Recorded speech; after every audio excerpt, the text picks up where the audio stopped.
The New York State Office of Addiction Services and Supports, or OASAS, provides this podcast as a public service.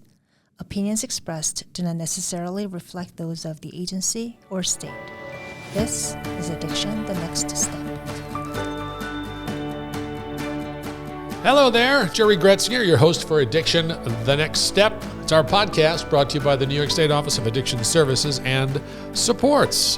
Today, our episode is going to focus on, 30 years of work to help those who are living with problem gambling. And, there's been a lot that we've been talking about. We've had campaigns that we've been undertaking to help people who are maybe looking for services or supports or just for some consultation, right? Maybe they're concerned that they're gambling or mobile sports wagering too much. And that's part of what's changed, right? We talk about mobile sports wagering. It's pretty much everywhere now.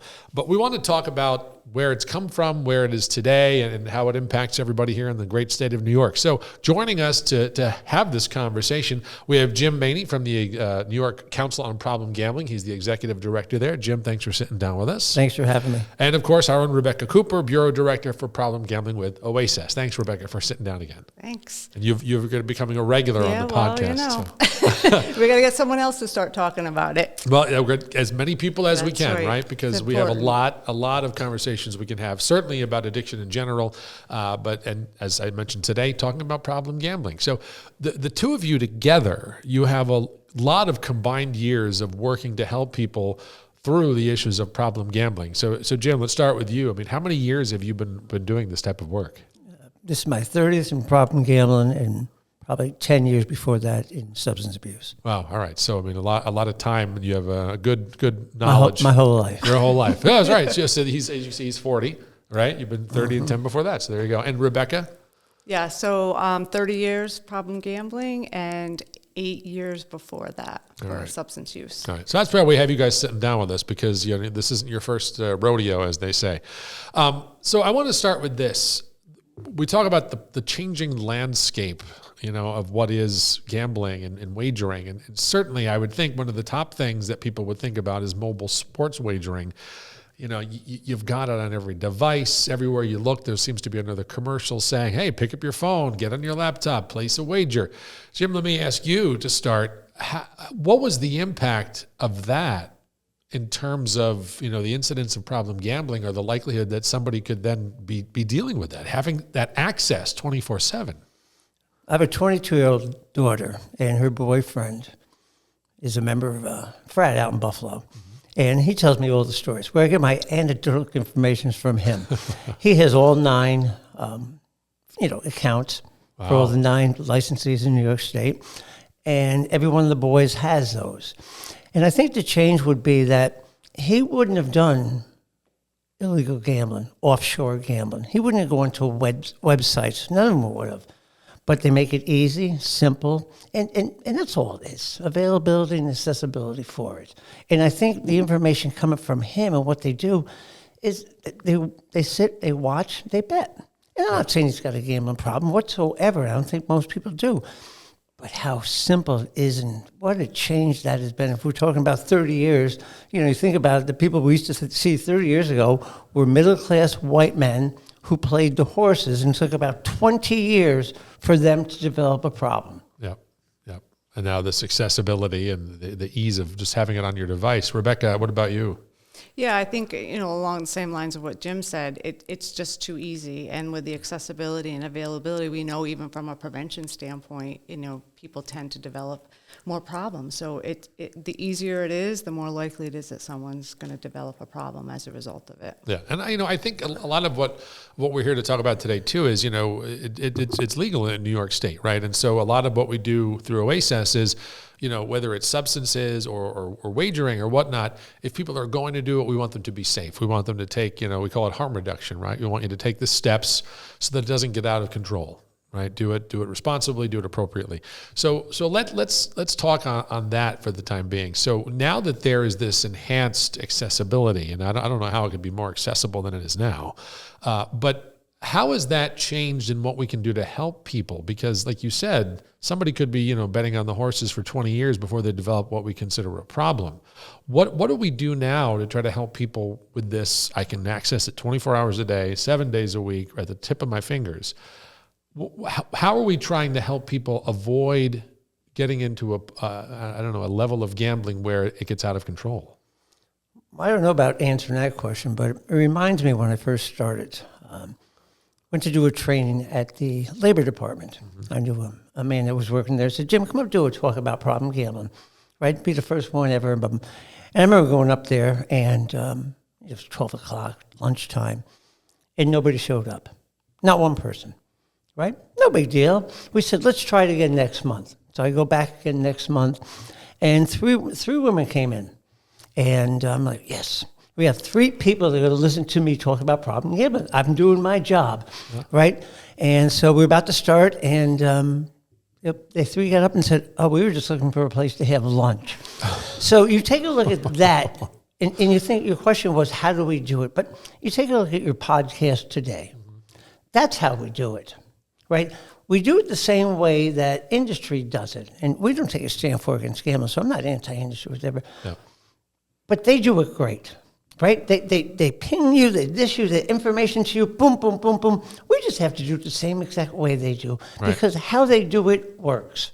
And I think we just have to have the resources to do it the way they do it, because I think our folks, residents in New York, deserve that and need that information. And then they can choose to decide where they want to go with stuff. Yep. But to answer that, I think we're on the right path of what we're doing. We just have to do more of it as much as we can. I was going to say, you started your response by saying, well, I don't know about answering that question, but I think you gave a good answer to that question. Because you're right, and that is why we try to do this, because we want to be where people are, right? So if they're listening to podcasts, if they're on social media, we know we need to be there as well. And so, Rebecca, on that end of things, I mean, certainly we're doing what we can to be in those places. I don't know if you want to talk about, some of those efforts and what we're kind of seeing. I know one of the things we're doing right now encourages people to actively engage with the survey and the numbers that we're seeing, if you want to talk about some of that. Yeah, and I think, along the same lines of what Jim was saying is that, over time, people are becoming more and more aware that this potentially could become a problem. And I remember, 30 years ago, people would come into the clinic that we were working at, and they were very shameful and they were very sad, and there was a lot of stigma around that because nobody talked about it. Nobody recognized it as a problem. It was much more socially acceptable.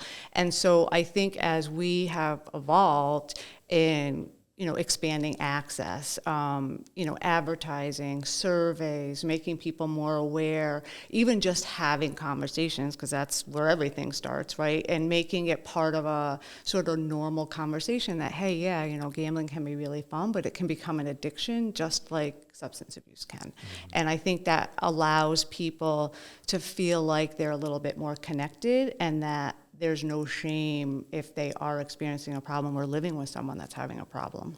And, as you're talking about that, I was thinking too, you talked about surveys, and one of the major pushes that we have right now is we're encouraging people to take a survey to see what level they're at in terms of gambling. Is it just for mild entertainment, or is it rising to more of a concerning level?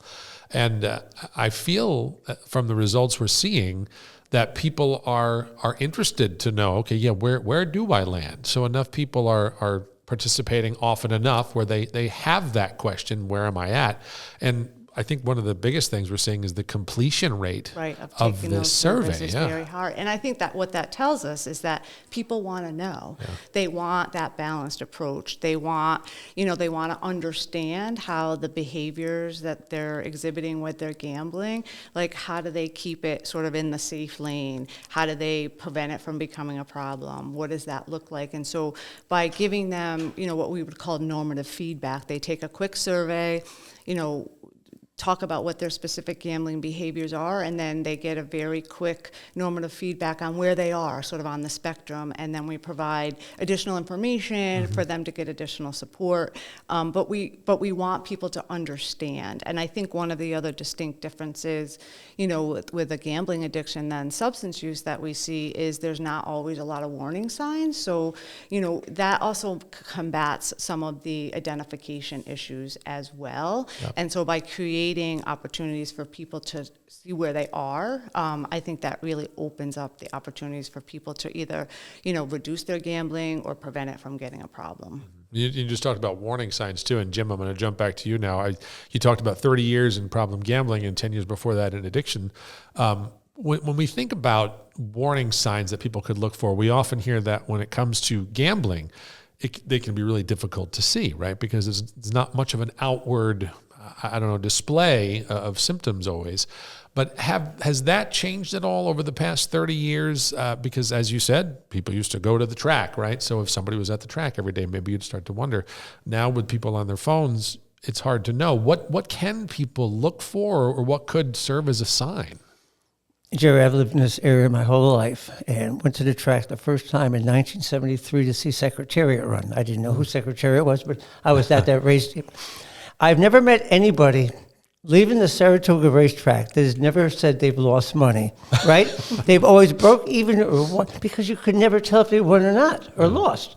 I think when you talk about these things, it reminds me of, back in the day, since we're going back 30 years, what we wanted to do with lottery tickets. That was a major thing back then. It was like, why can't we make lottery tickets like prescription drugs? You ever see those prescription drugs and all of a sudden they do a commercial, and then for the last 15 seconds they talk about the warning signs and what's going to happen, heart attacks, death, this, that. And I remember my daughter was saying, Dad, why would anybody ever take this medication if they were going to die? It doesn't seem to make sense. So we always wanted the same thing on lottery tickets. Mm-hmm. All right, buy the lottery ticket, but in case there may be divorce, suicide, lose your house, lose your family, lose all these type of things. And we think the same thing now for mobile sports betting. We see every ad in the world, right?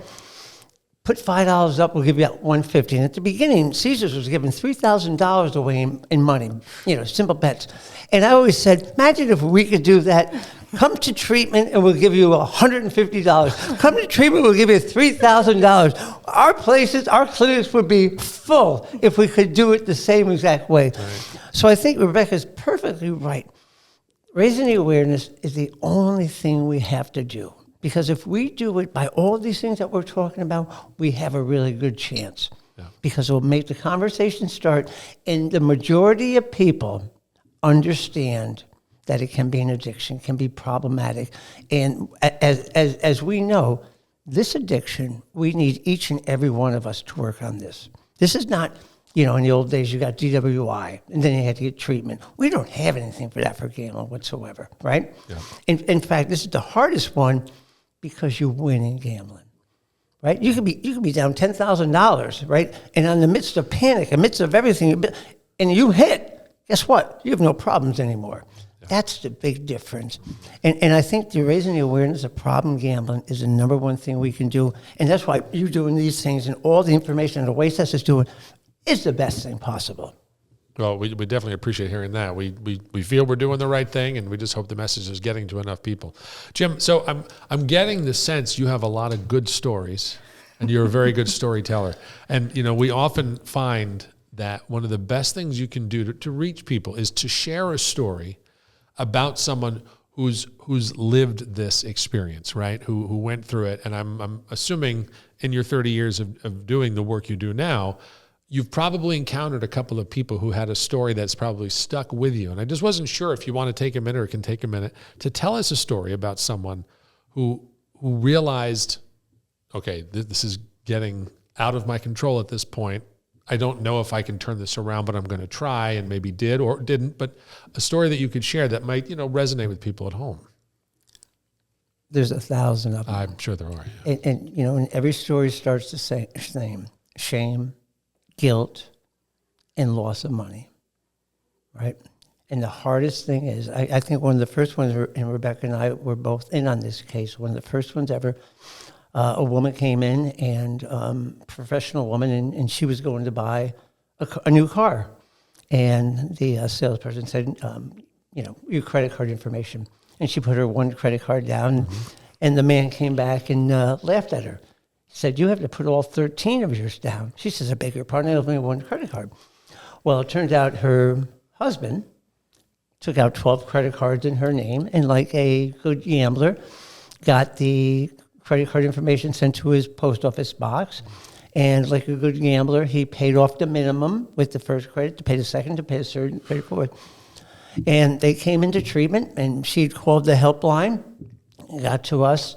And I remember on Sunday getting a call and saying, come in Monday morning bright and early and bring your husband. And so they came in Monday morning, and I said, when do you get paid? And he said, Wednesday. And I said, what do you do with the money? And he looked right at her and said, sweetie, if you just let me gamble one more time, I can get all this money back. So the first thing you realize that he was a pathological gambler. He was right in the midst of it still, right? And I remember that case vividly, and Rebecca and I both worked on that case individually and then in couples. And I will say that that's probably the first success that I had and we had together as a couple. And you thought, okay, I remember she saying, what are my options? Well, you can divorce him, you can arrest him, right? Or you can stay with him. And she's like, those aren't the greatest options, are they? Right? And I remember I think they were like either $70-something or $87,000, which was a ton of money back then. And I think we even did the finances. If he worked a second job, right? Back then you were probably getting $6 an hour at a second job at Walmart or something. It was going to take him 34 years to pay this off. And as we went through treatment, the beginning of the month, every month with her was very tough because the bills were due and she was paying for them. And so we had to do suicidality, homicidality with these situations because it was, and they worked very, very, very, very hard. And the last I know, success. So to me, that was the first story, and Rebecca can tell more about it. Yeah, I mean, I think I'll go to another story because Jim, gave a great overview of that. But one of the things that always stuck with me is it was pretty early on when we were at the Center for Problem Gambling, and I remember Jim always had to walk by my office to get to his, and he had a new intake, and he went and got him in the waiting room, and I hear him chit-chatting away in the hallway, and it's a younger guy, and Jim does the session, and he comes out, and he comes in my office, and he's like, I just got to tell you about this, and I'm like, this intake I just did. I'm like, yeah, well, what's going on? He's like, I sat down, and the kid was like, oh, do you remember me? And Jim's like, no, not really. He's like, well, you were my counselor when I worked at, was Hospitality House? Hope House. You were my counselor when I worked at Hope House 5 years ago. And I had a gambling problem back then, and it got worse. So are you going to, and you never asked me about my gambling when I was in substance use treatment. So are you going to help me now? And I remember we both sat there like, oh my gosh,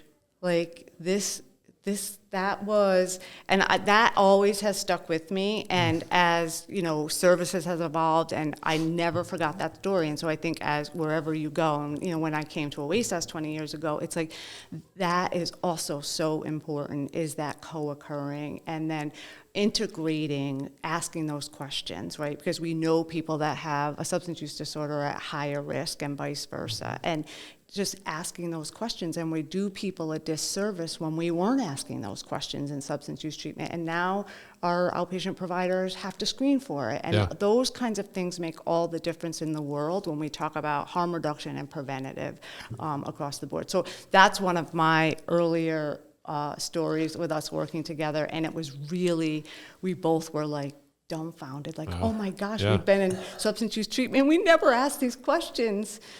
I can still feel the kick in the gut right now as Rebecca tells that story. It was horrible. It was horrible. Can you help me now? Wow. I remember the conversation going forward, and he was clean and sober from alcohol and drugs, but he did 2 bits in prison as a result of his gambling.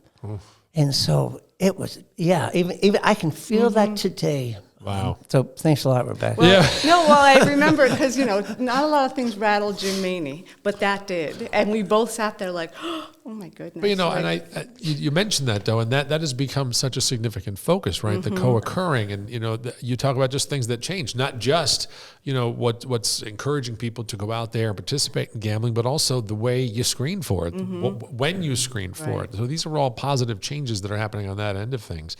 And Rebecca, I've heard you talk about co-occurring, but I hadn't heard that story. But so I can, it kind of gives you a little background as to why that's so important to you and why it's important anyway.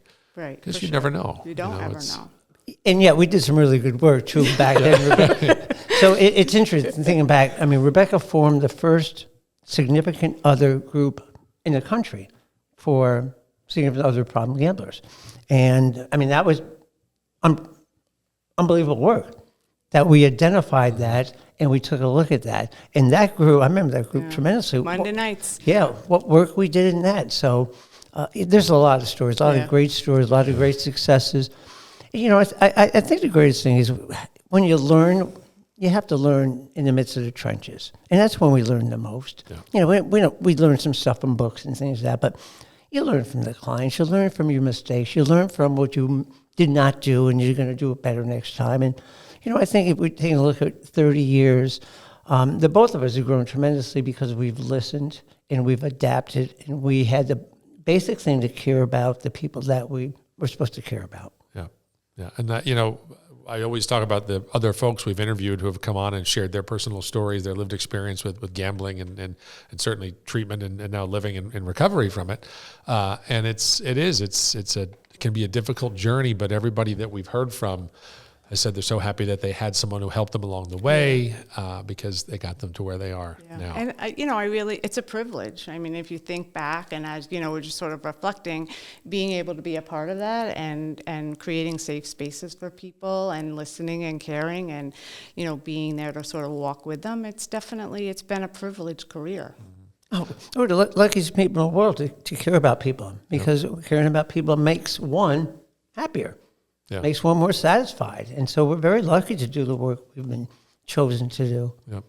Listen, let me ask you both as we kind of get ready to close here. I think sometimes people think that help, services, supports are there for people who are at a point where I have no other choice. I've already gotten myself in so deep, I don't know what else to do. But I know a lot of what we want to try to do also is to help people prevent getting to that level, giving them we talked about in another recent podcast episode, the guide rails, right? How can I do this safely? How can I keep myself from getting into a point where I don't know how to get out of it? So what would you say to folks out there who are listening who may be wondering, well, yeah, maybe I'm doing this more than I was, but I'm okay for now, I think. What would you say to them? Go ahead. I think we have to make it the same way. If you have a rash on your arm, you're not worried about calling the doctor or calling anybody or taking a look at it or showing it to your mother or your wife. Nothing, right? Look at this new rash I have. What do you think about it? But I think that has to be the same conversation, that we have to be able to have the conversation about gambling, problem gambling, the whole level of it, but it has to be decided. And we can't let the world decide it for us. Right? We can't let Kevin Hart and LeBron James decide what our gambling is for us. Right? We have to have the voice. Our voice has to be heard as much as anybody else's voice out there. So for the person that's hearing, they hear the voice. They hear the OASAS voice. They hear the New York Council of Problem. They have the lived experience voice at the same time, so they can have the choice. Yep. Right? All the information, they're not getting all the information right now.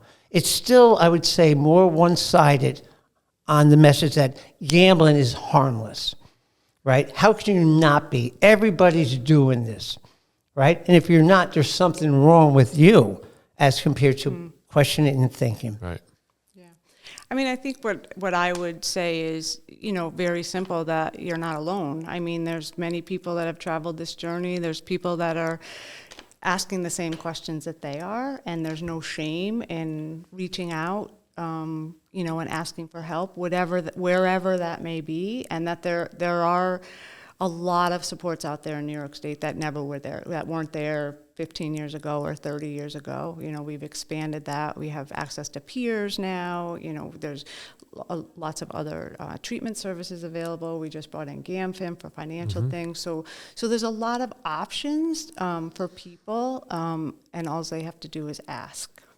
Yeah, just get the conversation started. And, you know, as we talk too about, you know, there's so many other types of new services, and you talk about the peer access, and then we talk about all the changes that there are and, you know, where the availability of gambling and wagering is. There's so many new things out there. I mean, we don't expect people to be able to understand or know how all of that operates, and certainly what to do if it's gotten a little bit out of control. So, you know, reach out to us, get the conversation started, and you know, that's all you got to do is start talking, and somebody else will talk back with you. So, hey, listen, Jim and Rebecca, thanks for sitting down with us again. We really appreciate it. And we'll keep getting the information out there, Jim, like you said. Thank you. Thank you very much. All right. So if you want to have that conversation, get it started. I'll tell you a couple different ways you can do it. You can go to our website, oasas.ny.gov, oasas.ny.gov.